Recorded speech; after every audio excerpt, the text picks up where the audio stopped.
The French invasion of Oklahoma. Hello, my amazing friend. Spanish explorers began coming to Oklahoma around the 1500s. They traveled by horses, used pack mules to carry what they needed, and made the local Indians miserable wherever they went. Spanish explorers cared about only two things: grabbing as much gold as they could and converting the Indians and forcing them to submit to the Spanish throne. Neither of these goals were popular with the locals. The French, who came along 2 centuries later, were much smarter. They didn't care about converting the Indians, and they learned from the Spanish that there weren't any golden nuggets laying around on the ground, and there was no mythical city of Quivira. They found another type of gold that was just as valuable: furs. And the more they explored the New World, the more furs they found. When they first landed in North America, the French mainly stayed in Canada near the St. Lawrence River. Then they discovered the Mississippi River and decided to travel down it to see what they could find. They found Indians and lots of animals. They traveled by canoe, which isn't the most pleasant way to travel. It took grit and determination. It also took a long time. It could take months to travel from St. Lawrence down the Mississippi River. It took courage, determination, and perhaps a touch of insanity. By 1714, the first of the French explorers, Bernard de la Harpe, reached the southeastern portion of Oklahoma. Eventually, he established a trading post along the Red River where he hoped to trade with the Caddo Indians. Then he decided to look for more of the Caddo people. So, on August 11th, 1718, he set out with 9 men, 3 cattle guides, and 22 horses, carrying beads and other trinkets he hoped to trade with the Caddo people. He reached what is now Idabel, Oklahoma, and crossed the Ouachita Mountains. That's when he found the biggest Caddo village he'd ever seen. The Caddos tended to be peaceful people. They wanted to live quietly, grow their own food, and mind their own business. Unfortunately, other neighboring tribes, such as the Osage and the Arapaho, liked raiding the Caddo and taking them hostage and forcing them to become slaves. To protect themselves, the Caddos all lived together. La Harpe spent a while trading with these people and then decided it was time to go home. So he loaded up his 22 horses with all those furs and took 2 Caddo guides with him and went back over the mountains. Unfortunately, Arapahoes killed the 2 guides along the way. La Harpe got lost in the mountains and had to eat a horse or 2 to keep from starving. Despite frightening tales like that one, the French explorers kept coming, often spending time in Oklahoma.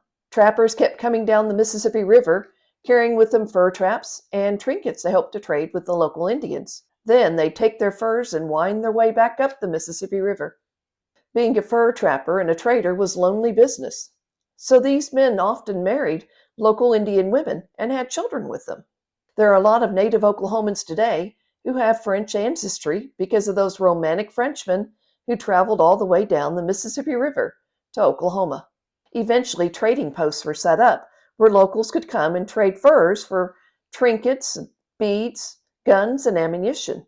Most of these posts came and went, but 2 brothers had a successful trading post that lasted for decades. These 2 brothers were Auguste and Pierre Chouteau. These brothers were the son of Jean-Pierre Chouteau, who settled in St. Louis, Missouri. He was a member of the French elite in that area. For years, the Chouteaus had enjoyed a successful fur business. Pierre Chouteau later became an agent for John Jacob Astor's American Fur Company. It was one of Astor's descendants, by the way, John Jacob Astor IV, who sunk on the Titanic. Anyway, Pierre and Auguste had built a fur trading business in Missouri and had a monopoly on trade with the Osage. But after the French and Indian War, the Spanish took over the local government, and a Spaniard became the governor of the area. Jealousy can be an ugly thing. A Creole Spaniard by the name of Manuel Lisa convinced the governor to give him exclusive trading rights with all the Osage in Missouri. In one move, the Chouteaux seemed out of business. But Pierre Chouteau wasn't about to give up his fur trade. While he knew better than to challenge the governor's edict, he found a sneaky way to get his business back. He visited all the Osage villages and convinced the Osage to relocate. Really, he told them, it's much better out west. Clean, sparkling rivers, mountains, forests. You're going to love it. The Osage bought it and voluntarily relocated. So, without using a single soldier, Pierre Chouteau convinced an entire tribe to relocate from Missouri to Oklahoma.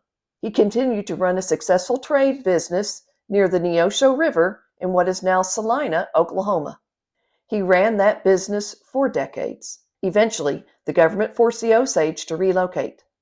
The government wanted to make room for the Cherokee, who had been forcibly relocated from the eastern part of the United States. Thank you, my amazing friend, for watching Okie Lore. I'm Sue Merriam. Click the like button, subscribe if you haven't already, ding the notification bell so you never miss another episode, and I'll see you in the next one.